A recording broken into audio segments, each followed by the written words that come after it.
आज मैं आपको कोई मनगढ़ंत कहानी नहीं सुना रहा हूं। आज मैं आपको अपने उस सफर के बारे में बताने जा रहा हूं जिसने मुझे अंदर से बदल दिया। लोको पायलट की नौकरी में मैंने हजारों किलोमीटर का सफर तय किया है। अनगिनत रातें पटरियों के साथ बिताई हैं। लेकिन कुछ रास्ते ऐसे होते हैं जो सिर्फ दूरी तय नहीं कराते, वो इंसान की सोच, उसकी नींद और उसके डर तक बदल देते हैं। ये कहानी उस स्टेशन की है जहां ट्रेन तो रोज गुजरती है, लेकिन कुछ इंतजार वहीं रह जाता है। ये कहानी है उन रातों की जब इंजन की आवाज के अलावा कुछ और भी साथ चलता महसूस होता है। अगर आपको लगता है कि डर सिर्फ दिखने वाली चीजों से पैदा होता है, तो शायद यह कहानी आपकी सोच बदल दे। और कहानी सिर्फ डराने नहीं, कुछ कहने भी आती है। और अगर आप ऐसी ही सच्ची लगने वाली धीमे झर जैसी डरावनी कहानियां रोज सुनना चाहते हैं, तो अभी को सब्सक्राइब कर लीजिए, क्योंकि यहां हर दस्तक सिर्फ दरवाजे पर नहीं, सीधे आपके दिल पर होती है। मैं ये कहानी इसलिए नहीं सुना रहा कि कोई माने या ना माने। मैं इसलिए सुना रहा हूं क्योंकि अगर मैं चुप रहा तो शायद यह बोझ मुझे अंदर ही अंदर खा जाएगा। लोको पायलट की नौकरी मैंने अपनी मर्जी से चुनी थी। बचपन से ही रेल की पटरियों की आवाज, इंजन की गूंज और रात के सन्नाटे में दौड़ती ट्रेन मुझे अपनी तरफ खींचती थी। मुझे नहीं पता था कि एक दिन वही सन्नाटा मेरी रूह में उतर जाएगा। मेरी पोस्टिंग जिस रूट पर थी वह ज्यादा मशहूर नहीं था। जंगल, छोटे छोटे स्टेशन और रात की लंबी ड्यूटी। दिन में सब सामान्य लगता था, लेकिन रात में वही रास्ता कुछ और ही बन जाता था। पहली बार जब मुझे उस रूट की नाइट ड्यूटी मिली तो कंट्रोल रूम में बैठे सीनियर ने बस इतना कहा था, ध्यान से चलाना और बेगुन कोडोर पार करते वक्त आंख कान खुले रखना। मैं हंस दिया था। मुझे लगा ये सब पुरानी बातें होंगी।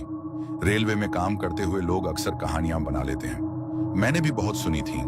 कहीं किसी ने परछाई देख ली, कहीं आवाज सुन ली, पर मैं उन लोगों में नहीं था जो हर बात पर यकीन कर लें। उस रात मैं अकेला नहीं था, मेरे साथ सहायक पायलट भी था। ट्रेन मालगाड़ी थी, भारी लोड के साथ, इंजन की लगातार घरघराहट और बाहर घना अंधेरा। घड़ी ने रात के 12 बजाए थे।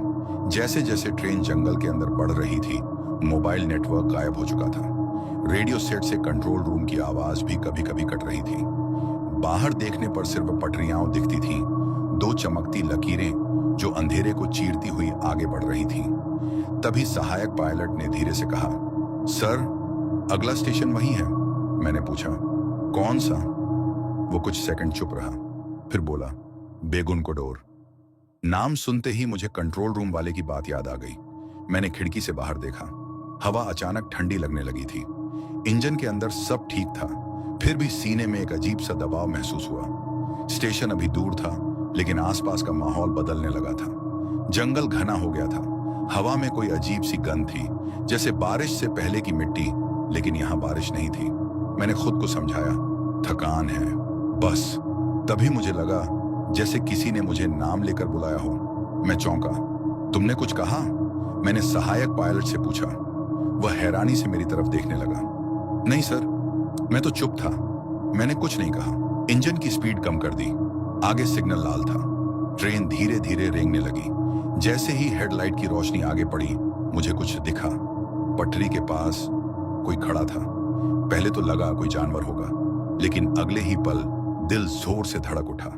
वह इंसान था, औरत, सफेद साड़ी, बाल खुले हुए, चेहरा साफ नहीं दिख रहा था। मैंने तुरंत ब्रेक लगाया। इंजन झटके से रुका। अरे हटाओ हटाओ, मैं चिल्लाया, पर अगले ही पल वह वहां नहीं थी।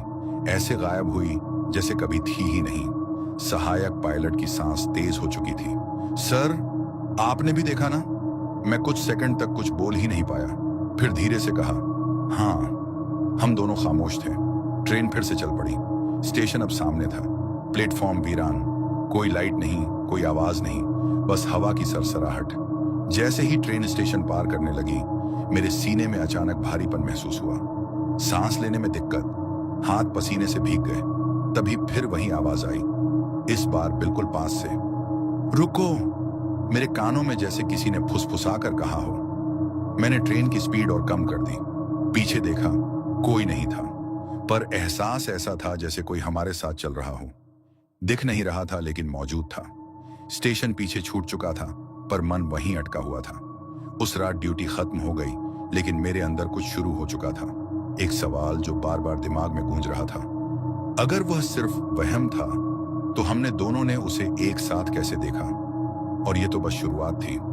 मुझे नहीं पता था कि आने वाली रातें मुझे कितना बदल देने वाली हैं। उस रात के बाद मैं सो नहीं पाया। आंखें बंद करता तो वही सफेद साड़ी, वही अचानक गायब हो जाना, वही आवाज मेरे कानों में गूंजने लगती। मैं खुद को समझाता रहा कि थकान थी, दिमाग ने खेल खेला होगा। रेल की नौकरी में ऐसा होता है, लेकिन दिल मानने को तैयार नहीं था, क्योंकि जो मैंने देखा था वह अकेले मैंने नहीं देखा था। मेरे साथ बैठे सहायक पायलट की आंखों में भी वही डर था। अगली सुबह जब हम ड्यूटी खत्म करके क्वार्टर लौटे तो किसी ने जोर से कुछ नहीं कहा, पर चुप्पी बहुत कुछ कह रही थी। स्टेशन की चाय की दुकान पर बैठे पुराने ड्राइवर हमें ऐसे देख रहे थे जैसे हम किसी ऐसी जगह से लौटे हों जहां से लोग बदल कर आते हैं। एक बुजुर्ग ड्राइवर ने मेरी तरफ देखा और बस इतना कहा कि पहली बार है ना। मैं कुछ बोल नहीं पाया। उसने मेरी खामोशी को जवाब समझ लिया और सिर हिलाकर चुप हो गया। उस दिन मैंने तय किया कि मैं इस बारे में ज्यादा नहीं सोचूंगा, काम पर ध्यान दूंगा। लेकिन रात जब फिर से उसी रूट की ड्यूटी मिली तो दिल ने जैसे पहले ही इनकार कर दिया। फिर भी मैं इंजन में बैठा, वर्दी पहनी, फाइल साइन की और खुद से कहा कि डर को साथ लेकर नहीं चल सकता। ट्रेन चली, अंधेरा वहीं था, जंगल वहीं था, लेकिन इस बार हर आवाज ज्यादा तेज लग रही थी।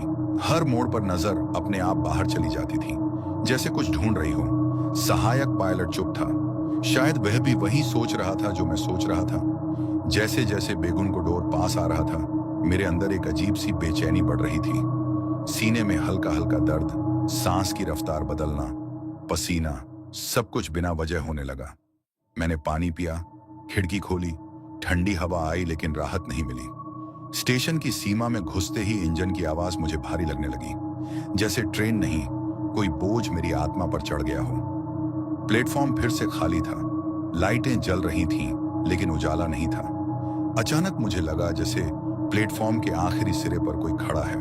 मैंने ध्यान से देखा, आंखें मिचमिचाईं, दिल जोर से धड़कने लगा। इस बार कोई साफ आकृति नहीं थी, बस एक परछाई, ऐसी परछाई जो रोशनी में भी अंधेरी लगती है।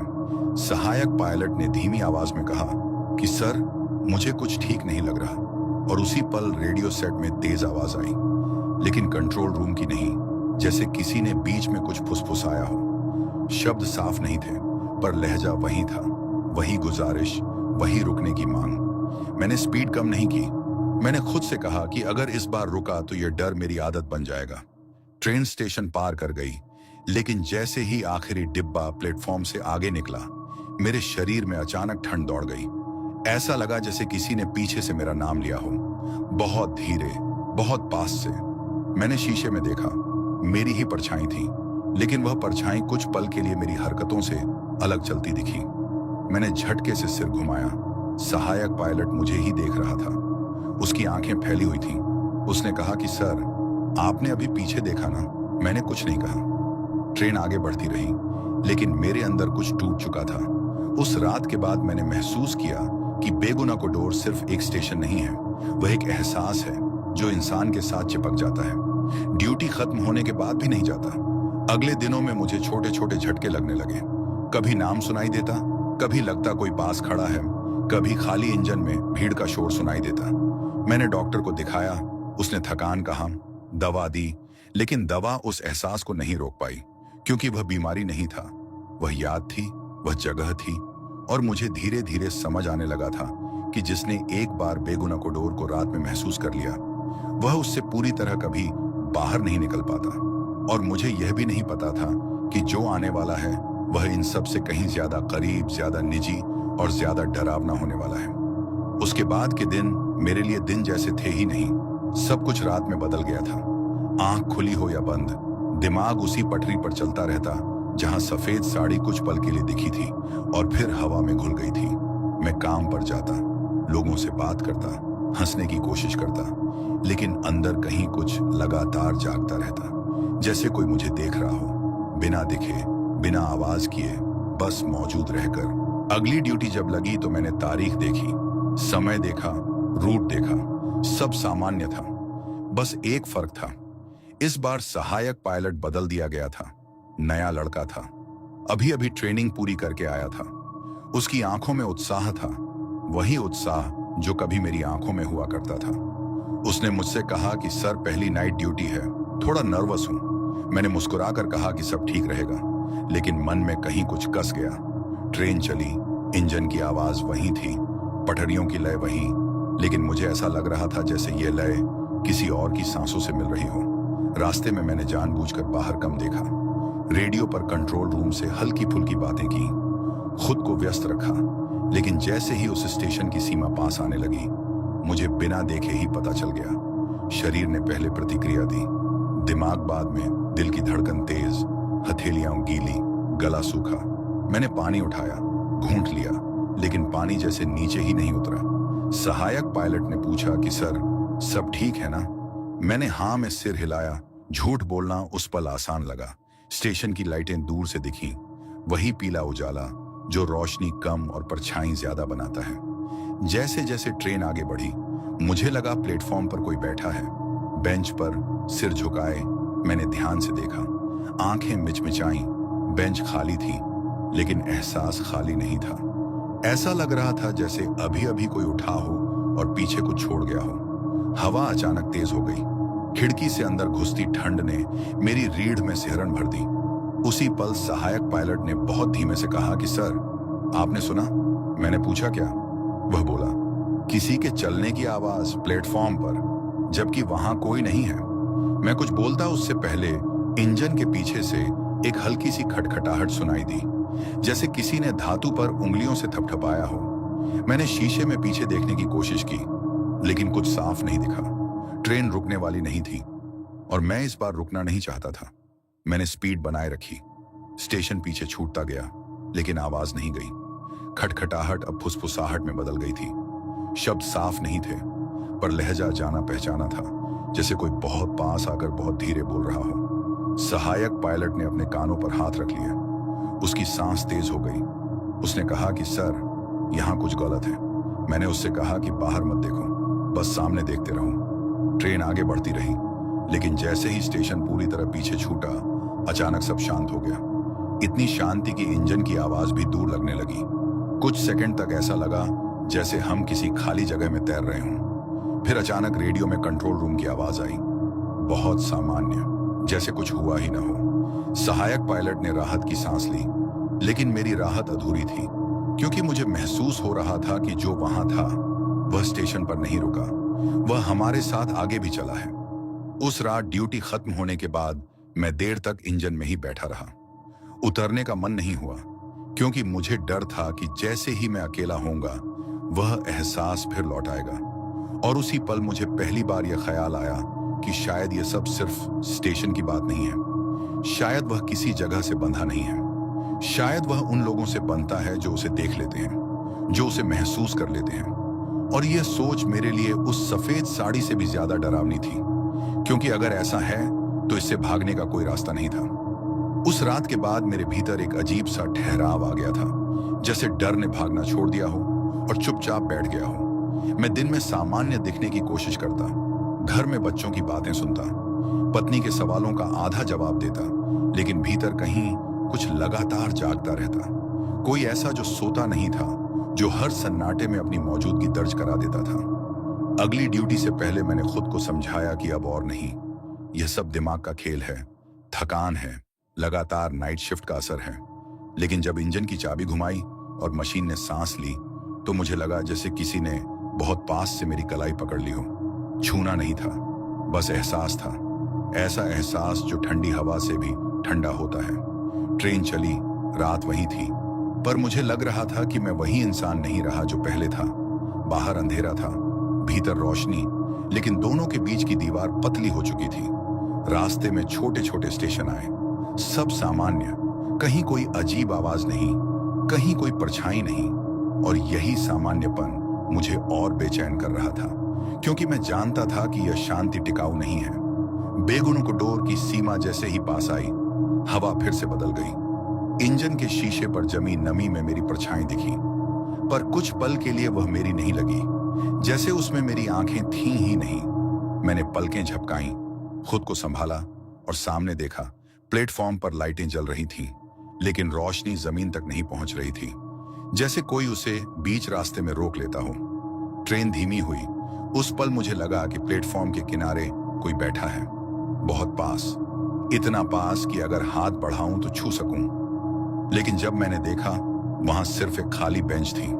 फिर भी मन में एक आवाज उठी कि बैठने वाली अभी अभी उठी है, उसने मुझे देखा है और वह इंतजार कर रही है। ट्रेन जैसे ही प्लेटफॉर्म के बीच से गुजरी, मेरे कानों में अचानक किसी के रोने की आवाज आई, बहुत धीमी, बहुत थकी हुई, जैसे कोई रोना नहीं चाहता लेकिन रोके भी नहीं रोक पा रहा। मैंने दांत भींच लिए, बाहर नहीं देखा, बस सामने देखते रहा। सहायक पायलट ने कुछ नहीं कहा, लेकिन उसकी उंगलियां कांप रही थीं।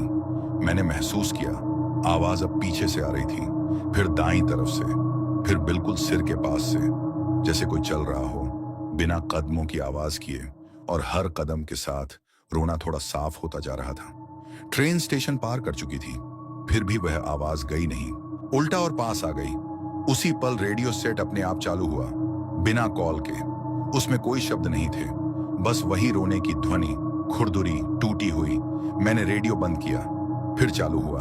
मैंने दोबारा बंद किया, फिर चालू हुआ। सहायक पायलट ने घबराकर कहा कि सर, इसे मत छुओ। और जैसे ही उसने यह कहा, सब शांत हो गया। इतनी अचानक शांति की कानों में सीटी बजने लगी।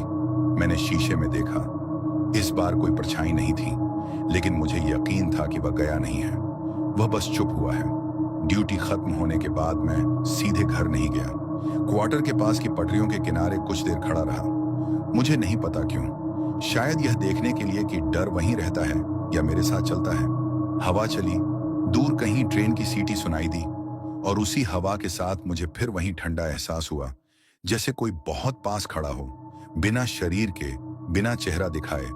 और उस पल मुझे पहली बार यह डर नहीं लगा, मुझे गुस्सा आया, थकान आई, और एक अजीब सी उदासी ने घेर लिया, क्योंकि मुझे एहसास हो गया था कि यह सब किसी को डराने के लिए नहीं है। यह किसी की कहानी है जो अधूरी रह गई है, और जो अब हर उस इंसान से चिपक जाती है जो रात में उस स्टेशन से गुजरता है। और मुझे डर इस बात का नहीं था कि वह मुझे नुकसान पहुंचाएगा, मुझे डर इस बात का था कि कहीं मैं उसकी कहानी का हिस्सा न बन जाऊं। उसके बाद मैंने गिनना छोड़ दिया कि कितनी रातें बीत चुकी हैं, क्योंकि हर रात अब अलग नहीं लगती थी, सब एक ही लंबी रात का हिस्सा बन गई थी। दिन उजाले में भी मुझे लगता जैसे मैं किसी सुरंग के भीतर चल रहा हूं, जहां रोशनी बाहर से आती है पर अंदर तक नहीं पहुंचती। ड्यूटी से पहले वर्दी पहनते समय आईने में खुद को देखता तो चेहरा मेरा होता, पर आंखों में कुछ और रहता, जैसे कोई और भी देख रहा हो, मेरे कंधे के ऊपर से, मेरी ही आंखों से। इंजन में बैठते ही वह एहसास लौटा था, सीट की ठंडक, धातु की गंध, और वही पुरानी आवाज जो अब डराती नहीं थी बल्कि याद दिलाती थी कि मैं अकेला नहीं हूं। ट्रेन चली, पटरियों की धुन मेरे दिल की धड़कन से मिलती चली गई, और उस मिलान में कहीं ना कहीं एक तीसरी लय भी जुड़ गई जो मेरी नहीं थी। रास्ता सामान्य था, कंट्रोल रूम से बातचीत भी सामान्य, लेकिन जैसे जैसे रात गहराती गई, मुझे लगा जैसे खिड़की के बाहर अंधेरा गाढ़ा नहीं हो रहा बल्कि अंदर घुस रहा है। मेरी सांसों के बीच, मेरे शब्दों के बीच सहायक पायलट आज बहुत कम बोल रहा था। शायद उसने भी सीख लिया था कि कुछ सवालों के जवाब नहीं होते। बेगुन को डोर पास आया तो इस बार कोई ठंडी हवा नहीं चली, कोई अचानक गंध नहीं आई, और यही सबसे ज्यादा गलत लगा, क्योंकि अब तक हर बार कुछ न कुछ पहले से बता देता था। इस बार स्टेशन बिल्कुल चुप था, इतना चुप कि इंजन की आवाज भी जैसे उस चुप्पी से टकराकर धीमी पड़ गई हो। प्लेटफॉर्म दिखा, लाइटें जली हुई, बेंचें खाली, और फिर भी मुझे पूरा यकीन था कि कोई वहां है, कहीं बीच में, जहां रोशनी और अंधेरे की रेखा मिलती है। ट्रेन जैसे ही प्लेटफॉर्म के बराबर आई, मुझे लगा किसी ने बहुत धीरे से मेरे हाथ के पास सांस छोड़ी हो, गर्म नहीं, ठंडी नहीं, बस मौजूद। मैंने हाथ नहीं हटाया, नजर नहीं घुमाई, क्योंकि अब मैं समझ चुका था कि देखने से ज्यादा महसूस करना सच होता है। उसी पल मेरे दिमाग में एक ख्याल आया जो मेरा नहीं था, एक सवाल, बहुत साधारण, बहुत थका हुआ, क्या तुम रुक सकते हो? मैंने दिल में जवाब दिया कि नहीं, और जैसे ही मैंने यह सोचा, इंजन की लाइट हल्की सी झपकी। सहायक पायलट ने मुझे देखा, कुछ कहना चाहा, फिर रुक गया। ट्रेन स्टेशन पार कर गई, लेकिन इस बार कोई आवाज पीछे नहीं आई, कोई फुसफुसाहट नहीं, कोई रोना नहीं, बस एक भारीपन, ऐसा भारीपन जैसे कोई शब्द कहे बिना बैठ गया हो। बहुत देर तक, जब स्टेशन बहुत पीछे छूट चुका था, तब मुझे एहसास हुआ कि मेरे भीतर किसी की यादें उठ रही हैं जो मेरी नहीं थीं। कागज पर झुके चेहरे, खाली प्लेटफॉर्म पर इंतजार, और वह थकान जो खत्म नहीं होती। ये सब चित्र नहीं थे, एहसास थे, और वे मुझसे कुछ मांग नहीं रहे थे, बस साथ चल रहे थे। ड्यूटी खत्म होने पर मैं इंजन से उतरा। पैरों ने जमीन छुई तो लगा जैसे जमीन भी जानती हो कि मैं कहां से आया हूं। क्वार्टर की ओर जाते हुए मैंने पीछे नहीं देखा। पहली बार नहीं देखा, क्योंकि मुझे पता था कि जो साथ है वह देखने से नहीं जाता। उस रात मैं देर तक जागता रहा, और पहली बार मुझे यह समझ आया कि डर हमेशा चीखता नहीं है। कभी कभी वह चुपचाप बैठकर अपनी कहानी किसी और के भीतर छोड़ देता है, और वही कहानी सबसे भारी होती है, क्योंकि उसे उठाकर चलना पड़ता है। हर रात, हर ड्यूटी, हर उस पल में जब ट्रेन किसी सुनसान स्टेशन से बिना रुके आगे बढ़ जाती है, उस रात के बाद से मेरे भीतर कुछ बदल चुका था। डर अब किसी झटके की तरह नहीं आता था, वह धीरे धीरे बैठ जाता था, जैसे कोई पुराना परिचित चुपचाप पास आकर कुर्सी खींच ले। मैं सुबह उठता तो लगता रात अभी गई नहीं है। आंखों के नीचे काले घेरे नहीं, बल्कि वही सन्नाटा टिका रहता। ड्यूटी पर जाने से पहले पत्नी ने पूछा कि आज फिर देर होगी क्या। मैंने हाँ में सिर हिलाया, लेकिन सच यह था कि देर सिर्फ समय की नहीं थी, देर मन की थी। इंजन में बैठते ही मुझे यह एहसास हो गया कि आज कुछ अलग है। न हवा ठंडी लगी, न कोई आवाज आई, और यही सबसे ज्यादा बेचैन करने वाला था, क्योंकि अब तक कुछ न कुछ संकेत देता था, आज कुछ भी नहीं दे रहा था। ट्रेन चली, पटरियां चमकी, रात ने सब ढक लिया। सहायक पायलट आज बहुत शांत था। शायद उसने भी सीख लिया था कि कुछ बातों को नाम देने से वे और पास आ जाती हैं। बेगुनकोडोर की सीमा में घुसते ही मैंने पहली बार जानबूझकर स्पीड थोड़ी कम की, रुकने के लिए नहीं, बस सुनने के लिए। और जैसे ही मैंने ध्यान लगाया, मुझे प्लेटफॉर्म के भीतर से नहीं, बल्कि अपने भीतर से एक हल्की सी सरसराहट सुनाई दी, जैसे कोई याद अपने आप खुल रही हो। स्टेशन सामने आया, वही पीली लाइटें, वही खालीपन, लेकिन इस बार मुझे इंतजार का एहसास नहीं हुआ, बल्कि विदाई का। जैसे कोई बहुत देर से कुछ कहना चाहता था और अब शब्द नहीं बचे थे। ट्रेन प्लेटफॉर्म के बीच से गुजरी, और उसी पल मेरे सामने एक दृश्य उभरा, बिना आंखों से देखे। एक औरत, सफेद साड़ी, थकी हुई चाल, बार बार पीछे मुड़कर देखना, जैसे कोई आएगा, लेकिन कोई नहीं आता। यह दृश्य डरावना नहीं था, यह दुखी था, इतना दुखी कि मेरे गले में कुछ अटक गया। मैंने सहायक पायलट की तरफ देखा, उसकी आंखें भी भीगी हुई थीं। उसने कुछ कहा नहीं, लेकिन हम दोनों ने एक ही चीज महसूस की थी। ट्रेन आगे बढ़ी, इस बार कोई आवाज साथ नहीं आई, कोई ठंड नहीं, कोई परछाई नहीं, बस वह भारी उदासी जो स्टेशन से बहुत दूर निकल आने पर भी नहीं गई। ड्यूटी खत्म होने के बाद मैंने कंट्रोल रूम में रिपोर्ट दी। सब सामान्य लिखा, क्योंकि जो असामान्य था उसे शब्द नहीं मिल रहे थे। बाहर निकलकर मैंने आसमान की तरफ देखा। तारे थे, लेकिन मुझे लगा जैसे वे भी बहुत दूर हैं। घर पहुंचा तो बच्चे सो रहे थे। पत्नी ने पूछा, कुछ खाया क्या? मैंने कहा, हाँ। झूठ बोलना आसान हो गया था। बिस्तर पर लेटा तो नींद नहीं आई। आंख बंद करते ही वही इंतजार, वही थकान, वही अधूरी कहानी। और पहली बार मेरे मन में यह सवाल नहीं आया कि यह सब क्यों हो रहा है। पहली बार मेरे मन में यह आया कि शायद मुझे इसे समझना है। शायद ये डर नहीं है, शायद ये याद है जो किसी जगह में नहीं, किसी इंसान में टिक जाती है। और मुझे यह भी एहसास हुआ कि जब तक मैं इसे समझने की कोशिश नहीं करूंगा, यह यूं ही मेरे साथ चलती रहेगी। हर रात, हर स्टेशन, हर उस पल में जब ट्रेन बिना रुके किसी सुनसान प्लेटफॉर्म को पीछे छोड़ देती है।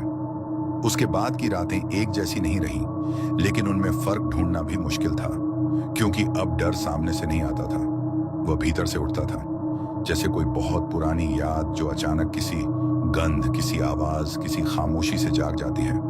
ड्यूटी पर जाते हुए मैं स्टेशन की सीढ़ियां चढ़ता तो लगता जैसे कदम मेरे नहीं हैं, जैसे कोई और भी साथ चल रहा है।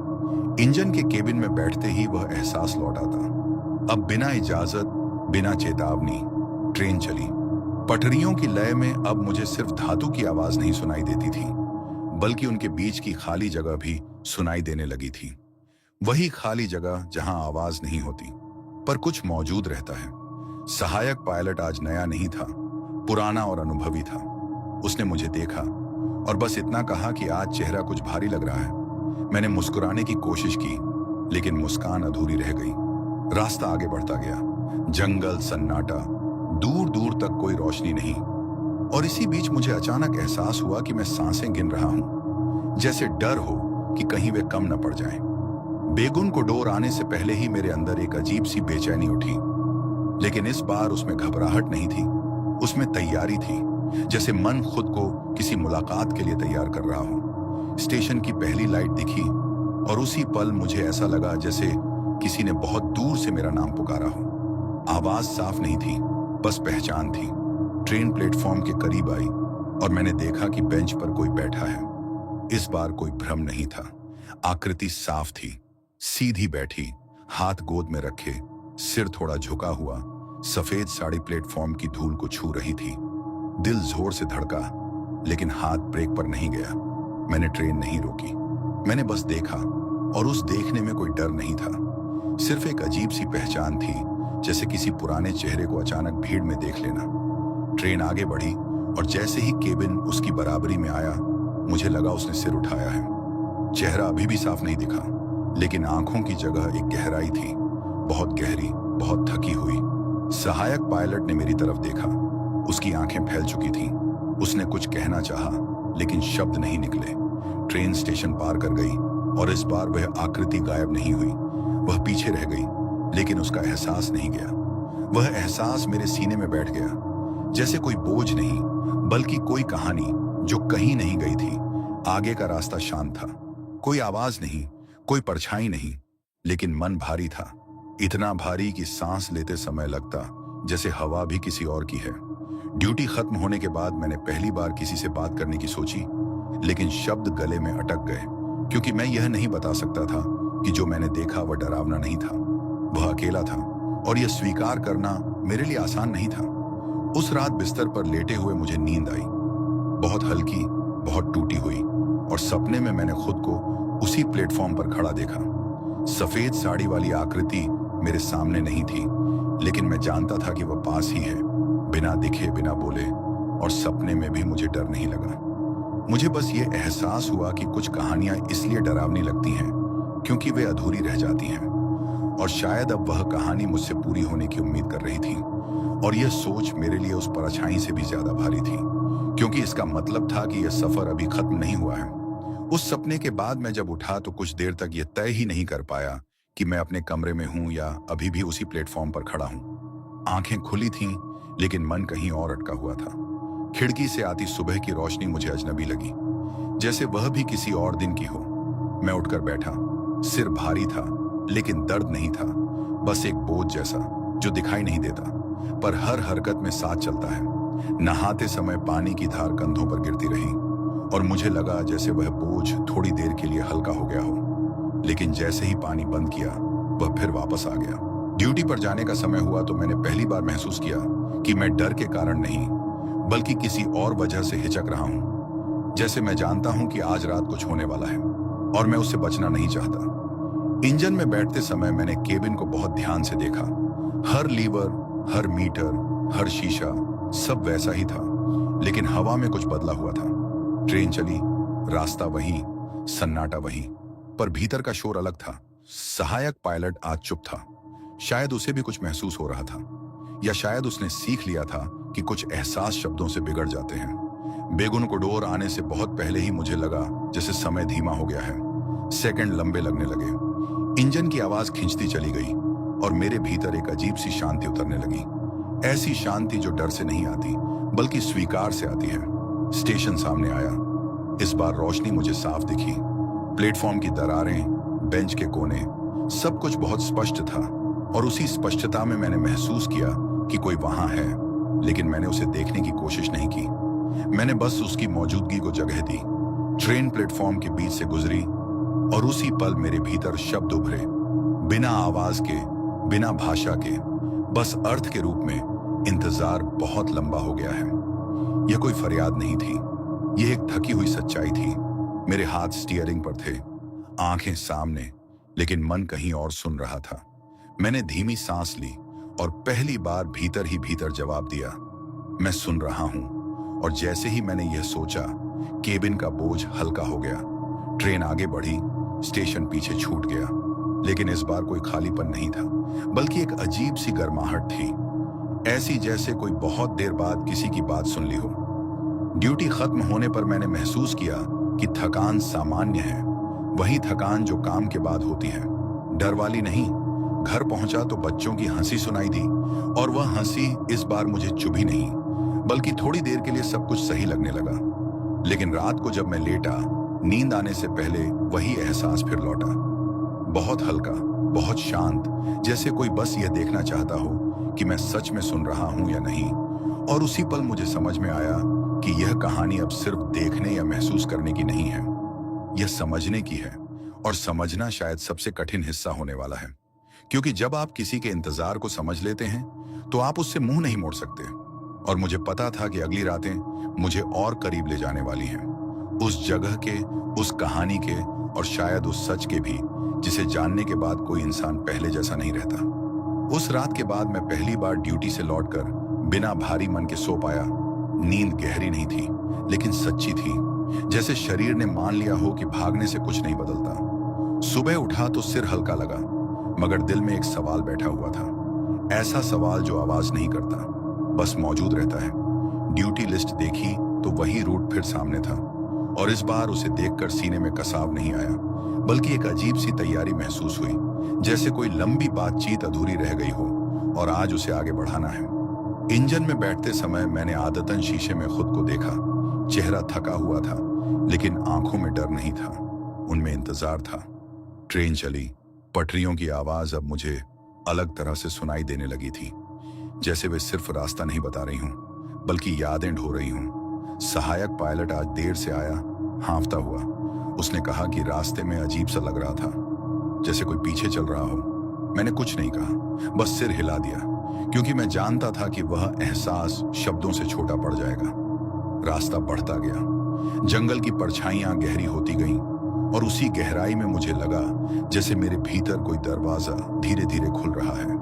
बेगुन को डोर आने से पहले ही मेरे कानों में एक हल्की सी खामोशी उतर आई, ऐसी खामोशी जिसमें आवाजें भी डर कर धीमी हो जाती हैं। स्टेशन सामने आया, प्लेटफॉर्म हमेशा की तरह खाली, लेकिन इस बार खालीपन में कोई उदासी नहीं थी, बस इंतजार था। ट्रेन प्लेटफॉर्म के बराबर पहुंची और मुझे साफ महसूस हुआ कि वह मौजूद है, बहुत पास, लेकिन दिखने की जरूरत नहीं थी।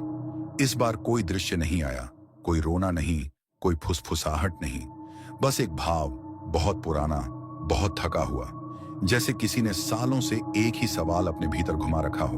मैंने धीमी सांस ली और भीतर ही भीतर कहा कि मैं यहां हूं, और उसी पल मुझे ऐसा लगा जैसे केबिन की दीवारें थोड़ी दूर खिसक गई हों, जैसे जगह खुल गई हो। ट्रेन आगे बढ़ी, स्टेशन पीछे छूटा, और पहली बार मुझे ऐसा नहीं लगा कि कुछ मेरे साथ आ रहा है, बल्कि ऐसा लगा जैसे कुछ वहीं रुक गया हो, पीछे नहीं बल्कि भीतर, एक शांत जगह में। ड्यूटी खत्म होने के बाद सहायक पायलट ने मुझसे पूछा कि सर, आज कुछ अलग नहीं लगा क्या? मैंने कहा, हाँ लगा, लेकिन यह डर नहीं था। उसने कुछ नहीं पूछा, शायद उसने भी महसूस कर लिया था। घर लौटते समय रास्ते की लाइटें मुझे सामान्य लगी, अजनबी नहीं। बिस्तर पर लेटा तो नींद जल्दी आ गई, और सपने में इस बार प्लेटफॉर्म नहीं था, बस खुला आसमान था, और वह एहसास बहुत दूर कहीं बैठा था, शांत, बिना मांग के, बिना आवाज के। और मैं समझ गया कि कुछ कहानियां तब शांत होती हैं जब कोई उन्हें सुने बिना भागता नहीं, बल्कि रुककर स्वीकार करता है।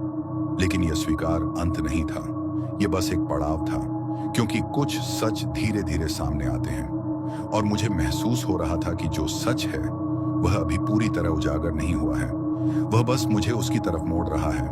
और अगली रात शायद वह मुझे एक कदम और करीब ले जाने वाली थी। उसके बाद से मुझे समय का एहसास अलग तरह से होने लगा, जैसे दिन और रात अब घड़ी से नहीं, बल्कि मेरे भीतर उठने वाले एहसासों से तय होते हों। सुबह की रोशनी अब उतनी साफ नहीं लगती थी, और रात का अंधेरा उतना डरावना नहीं रहा था। दोनों के बीच की रेखा धुंधली हो चुकी थी। ड्यूटी पर जाते समय मैं लोगों के चेहरों को देखता तो लगता जैसे सब अपने अपने बोझ लेकर चल रहे हों। फर्क सिर्फ इतना था कि मेरा बोझ दिखाई नहीं देता था। इंजन में बैठते ही वह परिचित खामोशी लौट आई। अब वह अचानक नहीं आती थी, वह धीरे धीरे फैलती थी, जैसे कोई बहुत सलीके से अपनी जगह बनाता हो। ट्रेन चली, पटरियों की आवाज अब मेरे लिए किसी गिनती की तरह थी। हर धक्का, हर जोड़ मुझे आगे नहीं, भीतर ले जा रहा था। सहायक पायलट आज कुछ ज्यादा ही सतर्क था। वह बार बार बाहर देखने की कोशिश करता, फिर खुद को रोक लेता। शायद उसे भी समझ आ गया था कि देखने से ज्यादा महसूस करना सच के करीब ले जाता है। बेगुन कोडोर आने से पहले ही मेरे भीतर एक अजीब सी याद जागने लगी। ऐसी याद जो मेरी नहीं थी, लेकिन इतनी साफ थी कि जैसे मैंने ही उसे जिया हो। रात, लंबा इंतजार, प्लेटफॉर्म की ठंडी जमीन और हर आती ट्रेन के साथ उठती उम्मीद जो हर बार टूट जाती है। स्टेशन सामने आया और इस बार मुझे वहां कुछ दिखा नहीं, लेकिन मुझे पता था कि वह कहानी वहां बिखरी हुई है।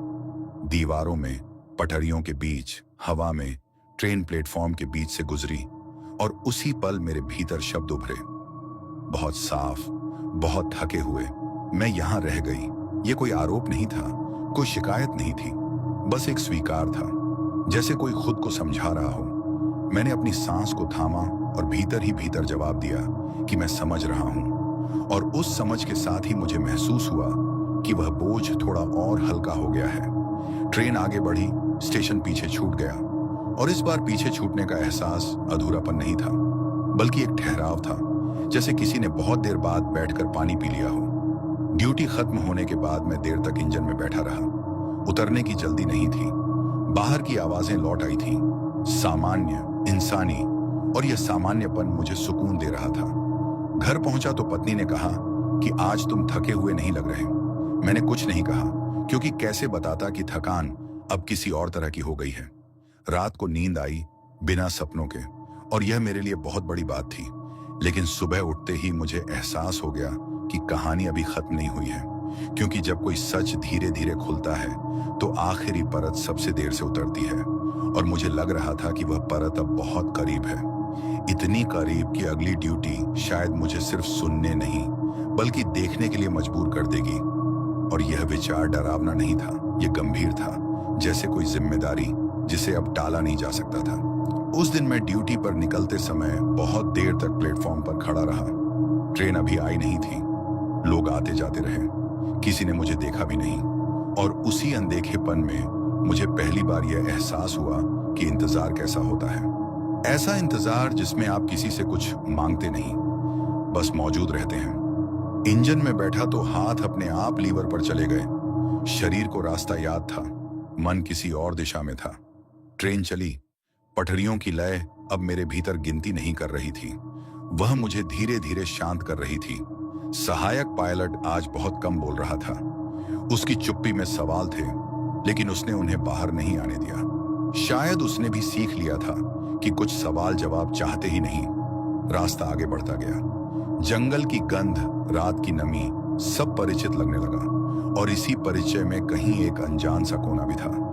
बेगुन कोडोर आने से पहले मुझे पहली बार यह एहसास हुआ कि मैं उसे खोज नहीं रहा हूं, मैं बस रास्ते में हूं। स्टेशन सामने आया, लाइटें जली हुई थीं, प्लेटफॉर्म वैसा ही था जैसा हमेशा, लेकिन इस बार मुझे उसमें कोई उदासी नहीं दिखी, बस एक थकान थी, गहरी, पुरानी।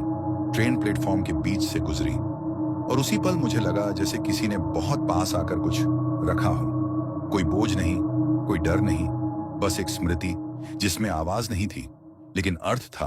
मैंने भीतर ही भीतर पूछा कि अब क्या, और जवाब शब्दों में नहीं आया, वह एहसास में आया, जैसे कोई कह रहा हो कि बस याद रखना। ट्रेन आगे बढ़ी, स्टेशन पीछे छूट गया, और इस बार मैंने महसूस किया कि जो अब तक मेरे साथ चलता था वह मेरे भीतर बैठ गया है। जैसे किसी ने खड़े खड़े सफर करना छोड़ दिया हो और अब बैठकर चलने लगा हो। ड्यूटी खत्म होने पर सहायक पायलट ने मुझसे कहा कि सर, आज सब कुछ अजीब तरह से शांत था। मैंने कहा हाँ, और यह शांति डरावनी नहीं थी। घर लौटते समय रास्ते की आवाजें साफ थीं, मन भी। रात को सोने से पहले मैंने पहली बार उस स्टेशन के बारे में सोचा, बिना किसी घबराहट के, और मुझे समझ आया कि डर तब पैदा होता है जब आप किसी कहानी को बाहर रखते हैं, जब उसे अपने से अलग मानते हैं। लेकिन जब वही कहानी आपके भीतर बैठ जाती है तो वह डर नहीं रहती, वह जिम्मेदारी बन जाती है। और उस जिम्मेदारी का बोझ हल्का नहीं होता, लेकिन वह आपको तोड़ता भी नहीं, वह बस आपको बदल देता है। और मुझे महसूस हो रहा था कि मैं बदल रहा हूं, धीरे धीरे, बिना शोर के, जैसे रात सुबह में बदलती है और आपको पता भी नहीं चलता कि अंधेरा कब पीछे रह गया। उस बदलाव के बाद मैंने खुद को पहचानने की कोशिश छोड़ दी, क्योंकि हर सुबह आईने में वही चेहरा दिखता था, लेकिन उसके पीछे जो ठहराव था वह नया था। ऐसा ठहराव जो डर से नहीं, समझ से आता है। ड्यूटी पर निकलते समय मैं अब जल्दी नहीं करता था, न ही देर, जैसे समय ने मुझे पकड़ना छोड़ दिया हो। इंजन में बैठते ही वह शांति लौट आती। अब वह भारी नहीं लगती थी, बस मौजूद रहती थी। ट्रेन चली, पटरियों की आवाज अब मुझे आगे नहीं खींचती थी, वह मुझे थामे रखती थी। सहायक पायलट आज हंसने की कोशिश कर रहा था, छोटी छोटी बातों पर, और मैं समझ गया कि यह उसकी ढाल है, जैसे कभी डर मेरी ढाल था। रास्ते में रात गहरी हुई, लेकिन अंधेरा अब उतना ठोस नहीं लगता था। उसमें दरारें थीं, जिनसे यादें झांकती थीं। बेगुन कोडोर पास आया तो इस बार मेरे भीतर कोई हलचल नहीं हुई, न घबराहट, न तैयारी, बस एक शांत स्वीकार। स्टेशन सामने आया, प्लेटफॉर्म वहीं, लाइटें वहीं, पर इस बार मुझे ऐसा लगा जैसे वह जगह मुझे पहचानती है, जैसे कोई पुराना परिचित बिना बोले सिर हिला दे। ट्रेन प्लेटफॉर्म के बीच से गुजरी और उसी पल मेरे भीतर एक पूरा दृश्य खुल गया। बिना आंखों के, बिना आवाज के, एक लंबा इंतजार, हर गुजरती ट्रेन के साथ उठती उम्मीद, और फिर वही खालीपन। यह दृश्य डरावना नहीं था, यह थका हुआ था, इतना थका हुआ कि मुझे अपनी सांसें धीमी करनी पड़ी। मैंने भीतर ही भीतर कहा कि मैं इसे भूलूंगा नहीं, और यह कहते ही मुझे एहसास हुआ कि यह वादा किसी और से नहीं, खुद से था।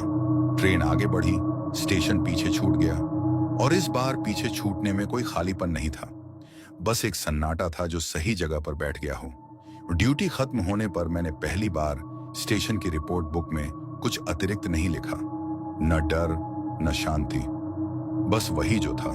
क्योंकि अब मुझे समझ आ गया था कि हर सच को कागज नहीं चाहिए, कुछ सच बस इंसान के भीतर जगह चाहते हैं। घर पहुंचा तो रात शांत थी, नींद आई, बीच में टूटी नहीं, और सपने में कोई प्लेटफॉर्म नहीं था, बस चलता हुआ रास्ता था, और मैं उस पर अकेला नहीं था। लेकिन साथ कौन है, यह जानने की जरूरत भी नहीं थी। सुबह उठकर मैंने महसूस किया कि कहानी अब मुझसे आगे बढ़ना चाहती है, सिर्फ मेरे भीतर नहीं, शायद किसी और तक। और यह एहसास मुझे डराने के बजाय जिम्मेदारी जैसा लगा, जैसे कोई कह रहा हो कि अब तुम्हारी बारी है। और मैं जानता था कि अगली रात कुछ बदलेगा, बहुत बड़ा नहीं, बहुत नाटकीय नहीं, बस इतना कि मैं अब सिर्फ गवाह नहीं रहूंगा। उस रात जब मैं ड्यूटी पर निकला तो मन में कोई सवाल नहीं था, और यही सबसे बड़ा फर्क था।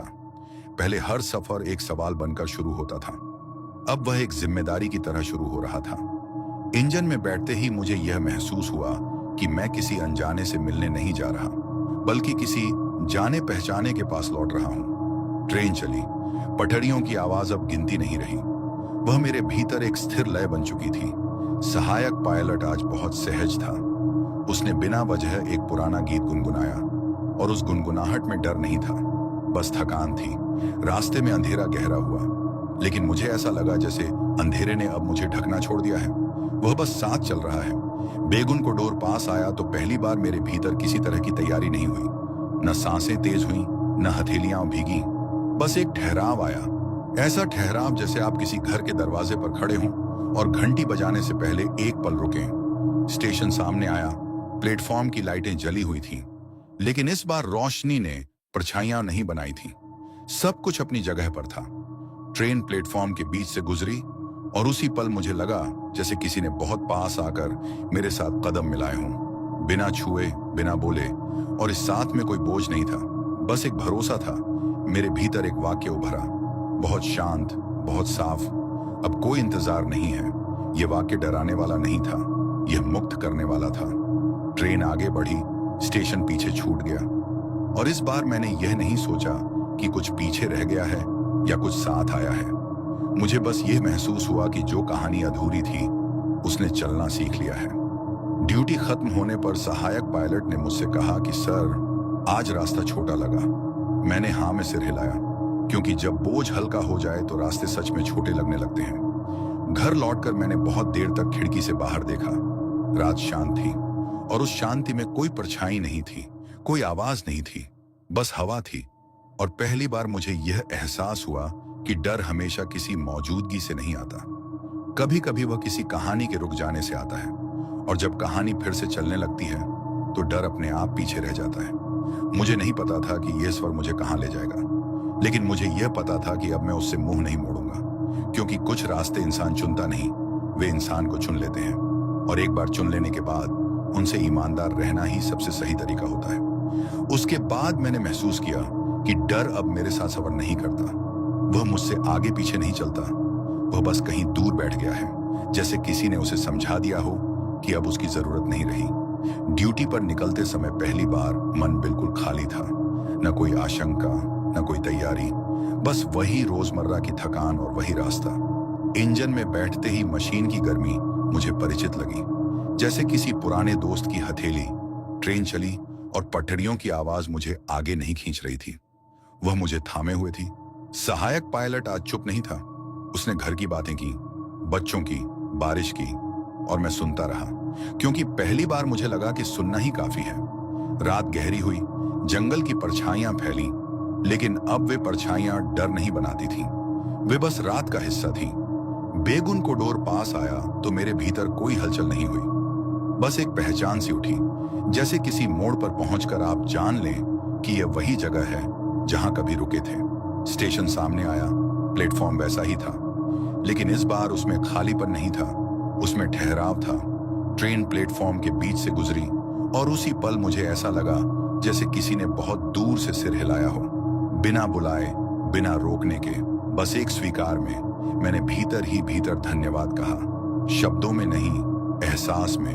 ट्रेन आगे बढ़ी, स्टेशन पीछे छूट गया, और इस बार पीछे छूटने में कोई खाली जगह नहीं बनी, जैसे कुछ पूरा होकर अपनी जगह बैठ गया हो। ड्यूटी खत्म होने पर मैंने इंजन बंद किया और कुछ पल वहीं बैठा रहा। बाहर उतरने की जल्दी नहीं थी, क्योंकि अब जल्दी कहीं पहुंचने की नहीं थी। घर पहुंचा तो रात शांत थी, नींद आई बिना किसी टूटन के, और सुबह उठते ही मुझे एहसास हुआ कि मैं वहीं हूं, लेकिन थोड़ा बदला हुआ, जैसे किसी लंबी बातचीत के बाद इंसान चुप हो जाता है, और उसी चुप्पी में सबसे ज्यादा सच होता है। मुझे पता था कि कहानी अभी पूरी तरह खत्म नहीं हुई है, लेकिन उसका सबसे भारी हिस्सा उतर चुका है। अब जो बाकी है वह सिर्फ चलना है, उसी रास्ते पर, उसी रात में, बिना डर के, बिना भागे, क्योंकि कुछ यात्राएं तभी खत्म होती हैं जब आप उनसे भागना बंद कर देते हैं। उस सुबह जब मैं उठा तो बाहर हल्की धुंध थी, और मुझे पहली बार यह लगा कि धुंध सिर्फ आंखों के सामने नहीं होती, वह मन के भीतर भी होती है। फर्क बस इतना है कि भीतर की धुंध छोड़ने में ज्यादा वक्त लगता है। ड्यूटी का समय पास आया तो मैंने घड़ी नहीं देखी, शरीर खुद समय पर उठ खड़ा हुआ, जैसे किसी आदत ने मुझे नहीं, मैंने आदत को पकड़ रखा हो। इंजन में बैठते ही वह पुरानी शांति लौट आई, लेकिन इस बार उसमें एक नई चीज थी, एक भरोसा। ट्रेन चली, पटरियों की आवाज अब किसी कहानी की तरह लग रही थी, जिसमें हर मोड़, हर जोड़ अपनी जगह सही बैठा हो। सहायक पायलट ने आज कुछ पूछा नहीं, और मैंने भी कुछ बताया नहीं, क्योंकि कुछ बातें तभी सही रहती हैं जब वे बिना नाम के रहें। रात गहरी हुई, जंगल पास आया, और अंधेरा इस बार मुझे ढकने नहीं आया, वह बस रास्ता दिखाने आया था। बेगुन कोडोर की तरफ बढ़ते हुए मेरे भीतर एक हल्की सी गर्माहट फैली, डर नहीं, उत्साह नहीं, बस एक अपनापन। स्टेशन सामने आया, प्लेटफॉर्म की लाइटें वहीं थीं, लेकिन उनमें कंपन नहीं था, रोशनी स्थिर थी। ट्रेन प्लेटफॉर्म के बीच से गुजरी, और उसी पल मुझे लगा जैसे हवा ने अपना रुख बदला हो, बहुत हल्का सा, इतना हल्का कि कोई और महसूस न कर पाए, लेकिन मेरे भीतर कुछ जैसे सही जगह बैठ गया। कोई आवाज नहीं आई, कोई परछाई नहीं बनी, बस एक एहसास था कि अब यहां कुछ अटका हुआ नहीं है। ट्रेन आगे बढ़ी, स्टेशन पीछे छूट गया, और इस बार पीछे छूटने का मतलब था आगे बढ़ना। ड्यूटी खत्म होने पर मैंने पहली बार अपने जूतों की आवाज सुनी। जब मैं इंजन से उतरा, सामान्य, ठोस, इंसानी। घर पहुंचा तो पत्नी ने कहा कि आज तुम हल्के लग रहे हो। मैंने मुस्कुरा दिया। उस मुस्कान में कोई जवाब नहीं था, बस सुकून था। रात को नींद आई और सपने में कोई स्टेशन नहीं था, बस लंबी सी पटरी थी जो दूर तक जाती थी, और मैं उस पर चलता जा रहा था। अकेला नहीं, लेकिन बिना किसी बोझ के, और मुझे समझ आया कि कुछ कहानियां खत्म होकर नहीं जाती, वे बस चलना सिखा देती हैं।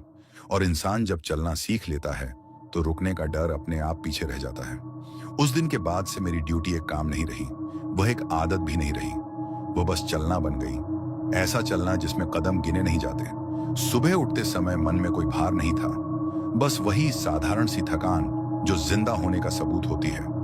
इंजन में बैठते ही मशीन की आवाज मेरे भीतर उतर जाती, जैसे कोई पुरानी धुन जो शब्दों के बिना ही पहचान ली जाती है। ट्रेन चली, पटरियां चमकी, रात ने सब कुछ ढक लिया, लेकिन अब यह ढकना घुटन नहीं देता था, यह आराम देता था। सहायक पायलट आज बहुत देर तक बाहर देखता रहा, फिर बोला कि सर, आज रास्ता कुछ अलग लग रहा है। मैंने कहा रास्ता वही है, बस हम बदल गए हैं। उसने कुछ नहीं पूछा, शायद उसे जवाब मिल गया था। बेगुन कोडोर पास आया तो इस बार मेरे भीतर कोई हलचल नहीं हुई, न ठहराव न पहचान, बस एक साधारण सा गुजरना, जैसे आप किसी जगह से रोज निकलते हों और कभी सोचते भी ना हो कि वह जगह कभी आपको रोकती थी। स्टेशन सामने आया, प्लेटफॉर्म शांत, लाइटें स्थिर, हवा हल्की। ट्रेन प्लेटफॉर्म के बीच से गुजरी और इस बार भीतर कोई शब्द नहीं उभरा, कोई एहसास नहीं उठा, बस एक साफ खालीपन था। ऐसा खालीपन जो डराता नहीं बल्कि जगह बनाता है। ट्रेन आगे बढ़ी, स्टेशन पीछे छूट गया और पहली बार मुझे यह एहसास हुआ कि कुछ पीछे छूटना जरूरी होता है ताकि आगे चलने के लिए जगह बने। ड्यूटी खत्म होने पर मैं जल्दी घर लौटा, बच्चों के साथ बैठा, उनकी बातें सुनी और मुझे लगा जैसे उनकी हंसी में भी पटरियों की वही लय है, बस ज्यादा उजली। रात को सोते समय नींद आने में देर नहीं लगी और बीच में कोई आवाज, कोई एहसास नहीं आया। सुबह उठकर मैंने खुद को हल्का पाया, ऐसा हल्का जैसे किसी ने अनजाने में रखे पत्थर जेब से निकाल दिए हों। और उसी सुबह मुझे यह भी एहसास हुआ कि मैं अब उस कहानी को ढो नहीं रहा हूं, मैं बस उसे जानता हूं। और जानना ढोने से कहीं आसान होता है, क्योंकि ज्ञान बोझ नहीं बनता, वह रास्ता बनता है। और उस रास्ते पर चलना अब मेरे लिए सहज हो चुका था। अब जब मैं पीछे मुड़कर सोचता हूं तो लगता है जैसे वह सब किसी और जिंदगी में हुआ हो, लेकिन फिर भी उसकी परछाई मेरे भीतर कहीं बैठी रहती है। डर की तरह नहीं, याद की तरह। ड्यूटी पर निकलते समय अब मन में कोई भारीपन नहीं होता, न कोई तैयारी, न कोई सवाल, बस वही रोज का रास्ता और वही रात। इंजन में बैठते ही मैं मशीन की आवाज सुनता हूं और उसे सुनते सुनते खुद को भी सुनने लगता हूं। ट्रेन चलती है, पटरियां आगे बढ़ती हैं और मैं उनके साथ बहता चला जाता हूं। सहायक पायलट आज नया था, उसने हंसते हुए कहा कि सर, ये रूट बड़ा शांत है। मैंने उसकी तरफ देखा और सिर हिला दिया, क्योंकि मैं जानता था कि शांति हमेशा खाली नहीं होती, कभी कभी वह भरी हुई होती है, लेकिन इतनी संतुलित की बोझ नहीं बनती। रात गहरी हुई, जंगल पास आया, हवा चली और सब कुछ वैसा ही था जैसा होना चाहिए। बेगुन कोडोर की सीमा आई और इस बार मेरे भीतर कुछ भी नहीं हिला, न पहचान, न अपनापन, न विदाई, बस एक साधारण सा गुजरना। स्टेशन सामने आया, प्लेटफॉर्म शांत, बेंचें खाली, लाइटें स्थिर। ट्रेन प्लेटफॉर्म के बीच से गुजरी और उस पल मुझे एहसास हुआ कि अब इस जगह का मुझ पर कोई अधिकार नहीं है और मेरा इस जगह पर कोई दावा नहीं है। हम दोनों ने एक दूसरे को छोड़ दिया है, बिना शिकायत, बिना वादा। ट्रेन आगे बढ़ी, स्टेशन पीछे छूट गया और पहली बार मुझे यह ख्याल आया कि शायद यही सही अंत होता है, जब कोई कहानी बिना शोर के अपनी जगह पर बैठ जाए। ड्यूटी खत्म होने पर मैंने थकान महसूस की, लेकिन वह शरीर की थी, मन की नहीं। घर लौटकर मैंने बहुत देर तक कुछ नहीं किया, बस बैठा रहा और उस बैठने में भी कोई बेचैनी नहीं थी। रात को नींद आई और सपने में कोई पटरी, कोई स्टेशन, कोई सफेद साड़ी नहीं थी, बस गहरी नींद थी। सुबह उठकर मैंने महसूस किया कि मैं अब उस डर से नहीं, उस कहानी से भी आजाद हूं। और यह आजादी किसी जीत जैसी नहीं थी, यह बस सहज थी, जैसे सांस लेना।